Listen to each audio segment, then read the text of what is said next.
जय हिंद दोस्तों। आज के इस वीडियो में हम लोग बात करेंगे क्रिप्टो करेंसी और उसकी कार्य प्रणाली के बारे में। हम लोग देखेंगे कि आखिर क्रिप्टो करेंसी क्या है और ये किस तरह से प्रचलन में आती है और इसकी खोज कब हुई थी और क्रिप्टो करेंसी की खोज किसने की थी।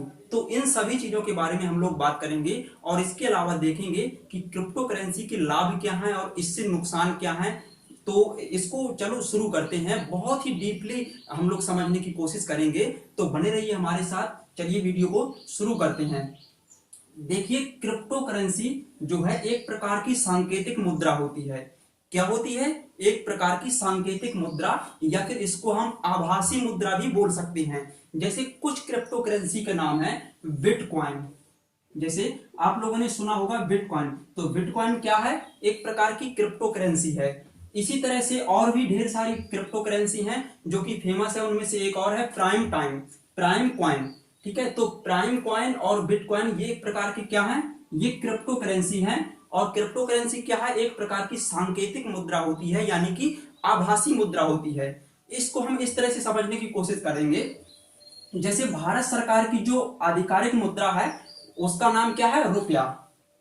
भारत सरकार की जो मुद्रा है उसका नाम है रुपया। तो इसी तरह से ये भी कुछ समुदायों की मुद्रा होती है जो कि सांकेतिक रूप में काम करती है। जैसे देखिए, रुपया को कौन जारी करता है? आरबीआई। आरबीआई रुपए को जारी करता है और सभी लोग आरबीआई पर विश्वास करते हैं, सरकार पर विश्वास करते हैं। तो आरबीआई पर विश्वास के चलते, यानी कि इसकी केंद्रीय जारीकर्ता जो एजेंसी है रुपया की, वो आरबीआई कहलाएगी। लेकिन जो बिटकॉइन या प्राइम कॉइन है, यानी कि जो क्रिप्टो करेंसी है, इसका कोई भी जारीकर्ता, इसकी एजेंसी नहीं होती है। इसके मालिक खुद उसका एक ओनर होता है जिसकी पहचान की जा सकती है।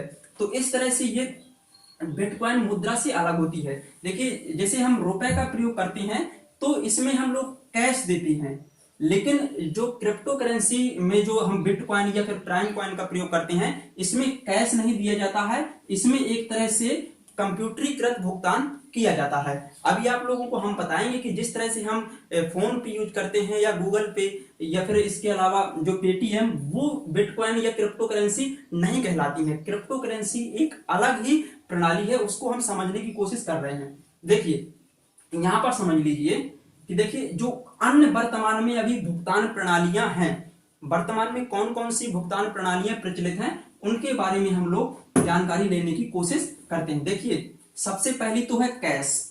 कैश तो आप सभी लोग जानते हैं। जैसे मान लीजिए कि हमें कुछ वस्तुओं को खरीदना है, तो हम जिस व्यक्ति से वस्तु खरीदते हैं तो उसको हम कैश देते हैं। ठीक है, तो कैश भुगतान करने के लिए हमें भौतिक रूप से उपस्थित होना आवश्यक है। जैसे दो व्यक्तियों को आपस में लेन देन करना है कैश के माध्यम से, तो उन दोनों व्यक्तियों का आपस में माने कि भौतिक रूप में उनका उपस्थित होना, एक जगह होना आवश्यक है। और कैश जब हम एक दूसरे को देते हैं तो देखिए, इसमें बैंक इन्वॉल्व नहीं रहता है प्रत्यक्ष रूप से, लेकिन अप्रत्यक्ष रूप से तो बैंक इन्वॉल्व रहता ही है। क्योंकि जैसे हम मान लीजिए किसी को 100 रुपए दे रहे हैं, तो ठीक है, जो व्यक्ति 100 रुपए के बदले हमें कुछ वस्तु दे रहा है, तो उस व्यक्ति की तो कुछ आस्था यानी कि कुछ विश्वास होगा बैंक पर, यानी कि आरबीआई पर।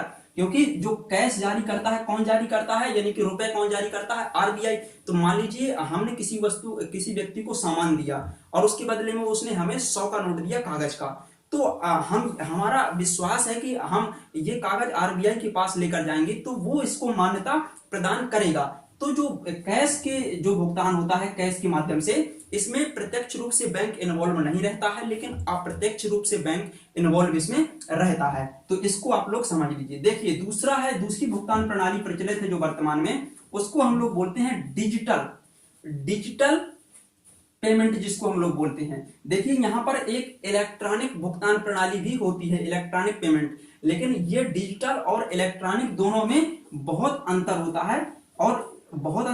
है और इसमें समझने में माइनर अंतर भी होता है। तो इसको थोड़ी ध्यान से समझ लीजिए। देखिए, जो डिजिटल भुगतान प्रणाली है, इसको हम लोग सीधा सा समझ लेते हैं। जैसे पेपल अकाउंट लोगों का बनाया जाता है, जैसे पहले कुछ लोग टिकटॉक या बीगो वीडियो चलाते थे, तो उसमें जो पेमेंट देती थी कंपनी, तो वो सीधे बैंक अकाउंट में तो देती नहीं थी। वो किस तरह से देती थी? उसके पेपल के अकाउंट में या फिर एटीएम के वॉलेट में आता था उसका पैसा।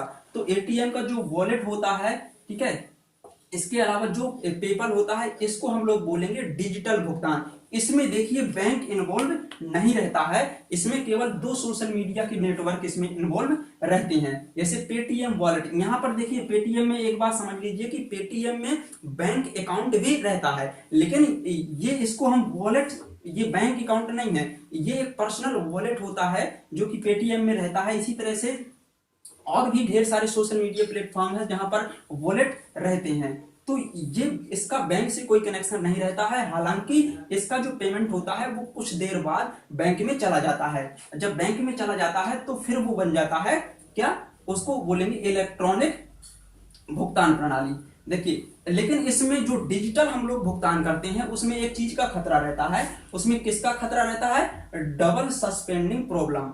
डबल सस्पेंडिंग प्रॉब्लम का मतलब ये होता है कि कोई व्यक्ति एक ही मूल्य को दो बार भुगतान कर सकता है, यानी कि इसको दो बार भुगतान किया जा सकता है। उसका मतलब कॉपी की जा सकती है उस मूल्य की, तो कॉपी करने की वजह से इसमें थोड़ी प्रॉब्लम होती है। तो इसकी यही मेन प्रॉब्लम है जो डिजिटल भुगतान करते हैं लोग। अब देखिए तीसरा इसका भुगतान प्रणाली है, तीसरी है इलेक्ट्रॉनिक भुगतान प्रणाली, यानी कि इलेक्ट्रॉनिक पेमेंट जो होता है। इसमें देखिए जो तीसरा पक्ष है बैंक इसमें इन्वॉल्व रहता है।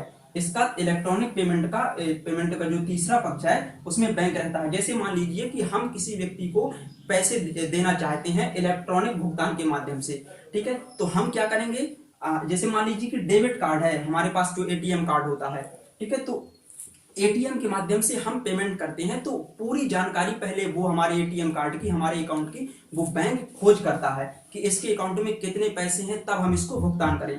तो इसका मतलब कि इलेक्ट्रॉनिक पेमेंट में बैंक यानी कि तीसरा पक्ष के रूप में बैंक इन्वॉल्व रहता है। दो पक्ष कौन है?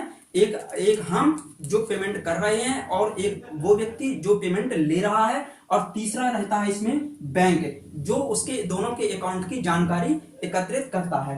तो तीसरा पक्ष इसमें बैंक रहता है। और इसका एग्जांपल है डेबिट कार्ड। जैसे डेबिट कार्ड या फिर एटीएम कार्ड इसको बोलेंगे, जो हम यूज करते हैं, तो वो इसी तरह का है, यानी कि इलेक्ट्रॉनिक पेमेंट होता है। इसका बैंक से संबंध रहता है, यानी कि तीसरे पक्ष के रूप में बैंक उपस्थित रहता है। जबकि डिजिटल पेमेंट में या डिजिटल भुगतान प्रणाली में बैंक की कोई उपस्थिति नहीं रहती है, ठीक है। तो इसको आप लोग, इसमें थोड़ा माइनर डिफरेंस है, इसको समझ लीजिए। देखिए इसमें भी एक प्रॉब्लम है, इसमें हैकिंग का खतरा बहुत ज्यादा रहता है। जो इलेक्ट्रॉनिक पेमेंट होता है, जिसे बहुत बड़े बड़े हैकर्स होते हैं, तो वो क्या करते हैं कि हमारे अकाउंट को हैक कर लेते हैं और सारा पैसा उनके अकाउंट में चला जाता है। तो इसमें हैकिंग का बहुत ज्यादा खतरा रहता है। तो यानी कि जो डिजिटल पेमेंट प्रणाली है और इलेक्ट्रॉनिक पेमेंट सिस्टम है, इन दोनों में कोई ना कोई प्रॉब्लम है। तो इस प्रॉब्लम को सॉल्व करने के लिए देखिए क्या हुआ कि 2008 में एक व्यक्ति थे जिनका नाम था सतोशी नाकामोटो। क्या नाम था? Satoshi Nakamoto. ये इनका नाम है, सतोशी नाकामोटो। तो सतोशी नाकामोटो नाम के व्यक्ति ने क्रिप्टो करेंसी की खोज की। क्रिप्टो करेंसी की इसने खोज की। क्यों खोज की? क्योंकि ये जो दोनों भुगतान प्रणालियां हैं, इसमें कहीं ना कहीं प्रॉब्लम आ रही थी, लोगों को घाटा लग रहा था, कहीं हैकिंग के माध्यम से या फिर डबल सस्पेंडिंग प्रॉब्लम हो जाती थी। तो इसकी वजह से सतोशी नाकामोटो ने 2008 में क्रिप्टो करेंसी की खोज की। देखिए क्रिप्टो करेंसी के नाम तो बता दिए हैं, जैसे बिटकॉइन हो गया, प्राइम कॉइन, ठीक है। तो ये कुछ फेमस क्रिप्टो करेंसी के नाम है। इसके अलावा और भी ढेर सारी क्रिप्टो करेंसी आती हैं और इनको हम लोग खरीदना इनको पड़ता है। अब देखिए क्रिप्टो करेंसी जो है ये एक प्रकार की ब्लैक चेन तकनीक पर आधारित है। ब्लॉकचेन इसको बोलेंगे ब्लॉकचेन तकनीक पर आधारित है क्रिप्टो करेंसी, और ये इसी की तकनीक पर काम करती है जो क्रिप्टो करेंसी है। अब ये ब्लॉकचेन क्या है इसको भी समझ लीजिए। देखिए ब्लॉकचेन जो है वो एक प्रकार की डेटा ट्रांसफर की तकनीक है। डेटा ट्रांसफर मतलब कि इसमें जो रुपए होते हैं, जो हमारा धन होता है, वो डेटा के रूप में संचित रहता है। तो ब्लॉकचेन एक डेटा ट्रांसफर की तकनीक है और इसी तकनीक पर क्रिप्टो करेंसी का पेमेंट किया जाता है, यानी कि क्रिप्टो करेंसी इसी तकनीक पर काम करती है। देखिए ये एक ऐसी तकनीक है ब्लॉकचेन जो विकेंद्रीकृत स्वरूप में सभी कंप्यूटरों से जुड़ी रहती है। यानी कि विश्व में जितने भी लोग क्रिप्टो करेंसी का यूज कर रहे हैं, उनके पास जो भी सोशल मीडिया प्लेटफॉर्म्स हैं, जैसे वो कंप्यूटर की यूज करते हैं, तो ढेर सारे कंप्यूटर उसमें जुड़े रहते हैं। और जो कंप्यूटर जितने भी लोग क्रिप्टो करेंसी का यूज कर रहे हैं, उन सभी लोगों को एक दूसरे की क्रिप्टो करेंसी के बारे में जानकारी रहती है। यानी कि वो लोग समझ जाते हैं कि इस क्रिप्टो करेंसी में कौन सी मोहर लगी है, तो ये किस व्यक्ति के नाम पर है। तो ये पूरी जानकारी इसमें उपलब्ध हो जाती है क्रिप्टो करेंसी में। यानी कि ब्लॉकचेन ऐसी ऐसी तकनीक हो गई कि मतलब वर्ल्ड के सारे कंप्यूटर नेटवर्क के माध्यम से ये जुड़ी रहती हैं। देखिए अब इसमें क्या खतरा है, इसको देखिए, खतरा नहीं है इसमें कोई। इसको देखिए हैक नहीं किया जा सकता है। अब इसको हैक क्यों नहीं किया जा सकता है, क्योंकि ब्लॉकचेन तकनीक, चेन मतलब ये होता है कि ढेर सारी चेन रहती है, इसमें ढेर सारी चेन रहती है, मतलब एक चेन के अंदर दूसरी चेन, फिर तीसरी चेन, तो और सबसे अंत में उसका डेटा संग्रहित रहता है। तो इसलिए यदि कोई व्यक्ति एक चेन को हैक भी कर लेता है, तो उसके बाद उसको अगली चेन मिलेगी। यानी कि यदि वो पूरी चेन को हैक करना चाहता है, तो इसका मतलब ये हुआ कि वो पूरे मतलब इस प्रोसेस को ही खत्म करना पड़ेगा और दूसरा प्रोसेस चालू करना पड़ेगा। इस कारण से ब्लॉकचेन तकनीक को हैक करना इतना आसान नहीं है। इसलिए बहुत ही ज्यादा सुरक्षित प्रणाली है रुपयों के लेन देन के लिए या फिर धन के वस्तुओं के विनियमन के लिए। ठीक है, तो ये बहुत ही सुरक्षित प्रणाली है। देखिए इसको हैक तो किया नहीं जा सकता है, लेकिन देखिए इसका एक लाभ क्या है आखिर। देखिए ब्लॉकचेन तकनीक का सबसे बड़ा लाभ ये है कि इसमें हम लोग जो धन का ट्रांसफर करते हैं एक स्थान से दूसरे स्थान पर, यानी कि जो इसमें डाटा ट्रांसफर किया जाता है, उसका खर्च बिल्कुल शून्य होता है। यानी कि उसमें बिल्कुल भी खर्च नहीं रह सकता लगता है, और ये मिनटों में पेमेंट का भुगतान कर देता है। जबकि देखिए यदि हम लोग बैंक से ट्रांसफर करते हैं, तो इसमें बैंक को ढेर सारे इसमें फॉर्मेलिटीज करनी पड़ती हैं, जैसे कि व्यक्ति का केवाईसी कराया जाता है ना। तो इस तरह से बैंक से ट्रांसफर करने में काफी खर्चा आता है। जैसे हमें एक देश से दूसरे देश में ट्रांसफर करना है, तो उसमें ढेर सारा पैसा कट जाता है, टैक्स उसमें चार्ज लग जाता है। तो इसमें कोई चार्ज नहीं लगता है। इसलिए इसका सबसे बड़ा लाभ ये है कि यह उपयोग करने में बहुत ही ज्यादा सस्ती है। लेकिन देखिए इसका इसकी चुनौती भी है, यानी कि इसकी एक हानि भी है। और कौन सी हानि है ब्लॉकचेन तकनीक की? इसकी हानि यह है कि यह अवैध व्यापार इसके माध्यम से ज्यादा प्रचलित हुए हैं। अवैध व्यापार का मतलब इसका ये होता है कि कोई व्यक्ति, देखिए इसमें कोई व्यक्ति इसको हैक तो कर नहीं सकता और ना ही पता कर सकता है कि इसका ट्रांसफर किसके नाम पर किया गया। उसका एक कोड बन जाता है, तो कोड उसमें दिखता है, लेकिन कोई इसमें मैटर समझ में नहीं आ पाता है। तो इसमें अवैध व्यापार ज्यादा प्रचलित इसकी वजह से हो जाते हैं। और इसके अलावा देखिए मनी लॉन्ड्रिंग का भी इसमें ज्यादा खतरा रहता है। तो ये भी काफी चुनौतियों से भरी हुई तकनीक है। और हालांकि अभी वर्तमान में हमारे देश में इतनी ज्यादा जागरूकता या फिर इतना ज्यादा डिजिटलाइजेशन नहीं हुआ है कि हम लोग क्रिप्टो करेंसी को पूरी तरह से लागू कर दें। हालांकि 2000 अभी मतलब इसी साल में 2019 में यह बिल आया था, सॉरी 2021 में यह बिल हमारे संसद में लाया गया था, लेकिन इसको पारित नहीं किया गया है, क्योंकि क्रिप्टो करेंसी अभी वर्तमान में भारत में प्रचलित करने की स्थिति अभी ऐसी नहीं बन रही है। इसलिए भारत में पूरी तरह से क्रिप्टो करेंसी चालू नहीं की जा सकती। हालांकि क्रिप्टो करेंसी के यूज करने पर अभी प्रतिबंध बिल्कुल भी नहीं है। हालांकि इसको देखिए क्रिप्टो करेंसी में एक्चुअली प्रॉब्लम क्या आती है, इसमें सबसे बड़ी प्रॉब्लम ये आती है कि देखिए जैसे मान लीजिए हम कैश भुगतान करते हैं, तो इसमें बैंक कहीं ना कहीं इन्वॉल्व रहता है, या चाहे वो प्रत्यक्ष रूप से रहे या अप्रत्यक्ष रूप से। और आरबीआई यानी कि बैंक, आरबीआई एक ऐसी संस्था है, बहुत ही ज्यादा ट्रस्टेड है, सभी लोगों को उस पर विश्वास है। तो जो कॉमन लोग होते हैं वो विश्वास करते हैं, उनको विश्वास रहता है कि हमारा पैसा क्या होगा, कहीं बर्बाद नहीं होगा या खबेगा नहीं। ठीक है, कोई खा नहीं सकता हमारे पैसे को। और डिजिटल भुगतान में भी कहीं ना कहीं बैंक इन्वॉल्व रहता ही है। और इसमें जो इलेक्ट्रॉनिक भुगतान है इसमें भी बैंक इन्वॉल्व रहता है। तो ये आम लोगों के लिए काफी विश्वास पात्र ये मीडियम है, माध्यम है। लेकिन क्रिप्टो करेंसी में बैंक इन्वॉल्व नहीं रहता है, यानी कि तीसरा पक्ष कोई इसमें नहीं रहता है। और तीसरा पक्ष नहीं रहता है तो लोगों को एक भय बना रहता है कि यदि हम क्रिप्टो करेंसी का उपयोग करेंगे तो इसका मतलब ये उन्हें कोई श्योरिटी नहीं दे पाता है कि आपका पैसा बचा रहेगा या आपका पैसा डूब जाएगा। तो हालांकि ये पूरी तरह से सेफ है, लेकिन आम लोग इस पर विश्वास नहीं करते हैं और इतनी ज्यादा जागरूकता भी हमारे यहाँ पर नहीं है। तो इस वजह से देखिए क्या होता है कि ब्लॉकचेन तकनीक ये जो है ये इसी तकनीक पर काम करती है एक्चुअली क्रिप्टो करेंसी।